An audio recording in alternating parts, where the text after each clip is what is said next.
किसी गांव में रामू नाम का एक आदमी रहता था। उसके पास 20 एकड़ जमीन थी, जिसे उसने सारे का सारा आम का बागीचा बना दिया था। साथ में उसका एक बेटा था, जिसे वो पास के शहर में ही पढ़ाई करवाया करता। खुद वो सारा दिन मेहनत करता ताकि उसका बेटा अच्छी से अच्छी पढ़ाई कर सके। अपनी पढ़ाई मुकम्मल होने के बाद उसका बेटा जब घर आता है तो अपने पिता से कहता है। पापा, मेरी स्कूल की पढ़ाई मुकम्मल हो चुकी है। अब मैं पढ़ाई करने के लिए मज़ीद आगे जाना चाहता हूँ। बेटा, मेरी तो अब उम्र हो चुकी है। अब ज़्यादा काम नहीं होता। अब तुम्हें मैं आगे नहीं बढ़ा सकता। तुम अब यहीं रहो मेरे साथ और काम में मेरा हाथ बटाओ। ठीक है पापा, मैं अब यहीं रहूँगा और आपके साथ मिलकर काम करूँगा और गांव में ही कोई बिजनेस शुरू कर लूँगा। कुछ दिन ऐसे ही मोहन अपने बागीचे में से आम तोड़कर बेचने लगता है। लेकिन वो अपनी इस जिंदगी से कुछ खास मुतमईन नहीं था। वो कुछ करना चाहता था। तभी वो सोचता है। क्यों ना मैं अपने आम के बागीचे में कार का शोरूम खोल लूँ। वो अपने इसी इरादे को मुकम्मल करने वाला होता है कि तभी उसका एक दोस्त उससे मिलता है और कहता है। अरे मोहन, ये तुम क्या करने वाले हो? तुम्हारे बागीचे में इतने बड़े बड़े सोना देने वाले आम के दरख्त हैं। तुम इसकी जगह कार का शोरूम क्यों खोलना चाहते हो? तुम्हें क्या लगता है शहर के सभी शोरूम छोड़कर लोग तुम्हारे शोरूम से गाड़ी लेने आएंगे? अपना बागीचा बर्बाद मत करो। तुम्हारे पास तो सोना है, सोना। अपने दोस्त की बातें कुछ कुछ मोहन के दिल को लगती हैं और वो शोरूम खोलने का इरादा तर्क कर देता है।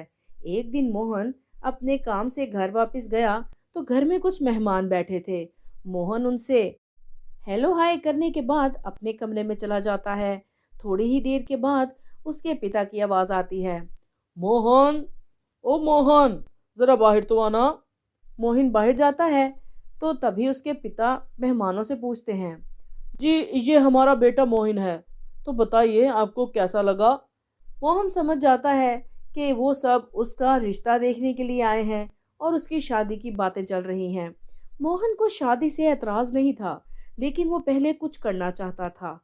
इससे पहले ही उसकी शादी चंदा नाम की एक लड़की से हो जाती है। चंदा दिखने में काफी खूबसूरत होने के साथ साथ काफी समझदार और पढ़ी लिखी लड़की थी। एक दिन मोहन जब घर आता है तो चंदा उसे परेशान देखकर पूछने लगती है। जी क्या बात है मोहन जी, आप बहुत परेशान लग रहे हैं। अरे नहीं नहीं, परेशान नहीं हूँ। मैं बस कुछ सोच रहा हूँ। अच्छा, तो क्या सोच रहे हैं आप।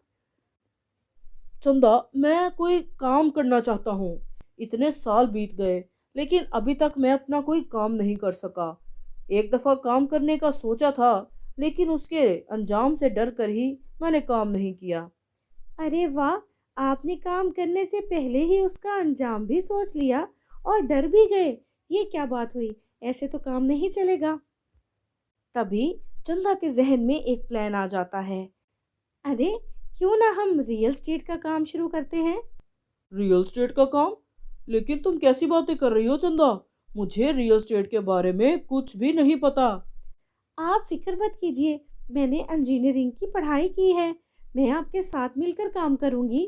अपनी बीवी का साथ पाकर मोहन बहुत खुश होता है और वो रियल स्टेट का ऑफिस खोल लेते हैं।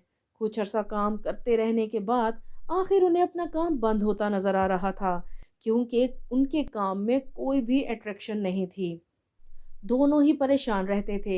एक दिन दोनों आम के बागीचे में घूम रहे थे कि मोहन अपनी पत्नी को अपने बचपन की कहानी सुनाने लगता है। चंदा, तुम जानती हो, मुझे बचपन से ही आम बहुत पसंद थे। पिताजी जब आम तोड़ते थे तो मैं अपनी पसंद का सबसे बड़ा आम उनसे लेता था और सारा दिन खाता रहता था और थकता ही नहीं था। पिताजी कहते थे, मोहन को आम इतने पसंद हैं कि उसे एक आम का घर बना दो और सारा दिन उसमें बिठा दो। ये फिर भी खाते खाते नहीं थकेगा। और बचपन का ये जायका मुझे अभी भी बहुत पसंद है। आज भी आम मैं बहुत शौक से खाता हूँ। मोहन की बातें सुनकर चंदा के दिमाग में एक प्लान आ जाता है और वो मोहन से कहती है। मोहन जी, क्यों ना हम अपने रियल एस्टेट के काम में थोड़ा बदलाव ले आए। कैसा बदलाव चंदा?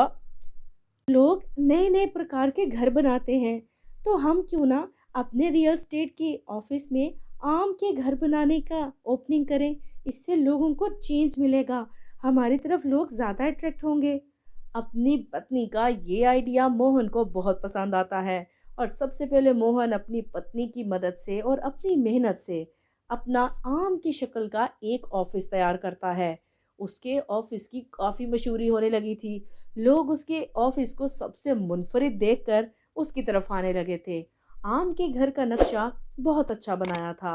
आम के घर में हर तरह की सहूलत रखी थी और हर तरह की चीज़ रखने की मुकम्मल तौर पर जगह थी। लोग बहुत अट्रैक्ट होने लगे और उनका काम काफ़ी अच्छा चलने लगा। उनके घर की सबसे बड़ी खसूसियत ये भी थी कि धूप में उनका घर हरा हो जाता और बाकी टाइम में येलो हो जाता। इस चीज़ से लोग बहुत मुतासिर थे और इस तरह उनका काम काफ़ी चमकने लगा।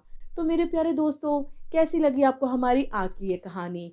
इस कहानी से हमें ये सबक मिलता है कि हमें हमेशा मुश्किल में कभी हाथ पर हाथ रखकर पहले से ही कोई गलत अंजाम सोचकर नहीं बैठ जाना चाहिए, बल्कि हिम्मत करनी चाहिए। और अगर इन हालात में हमारे साथ हमारा कोई अपना हमारा हाथ बटा दे, तो ये तो सोने पे सुहागे वाली बात है। कहानी आपको पसंद आई हो तो लाइक करें और चैनल को सब्सक्राइब कर लें।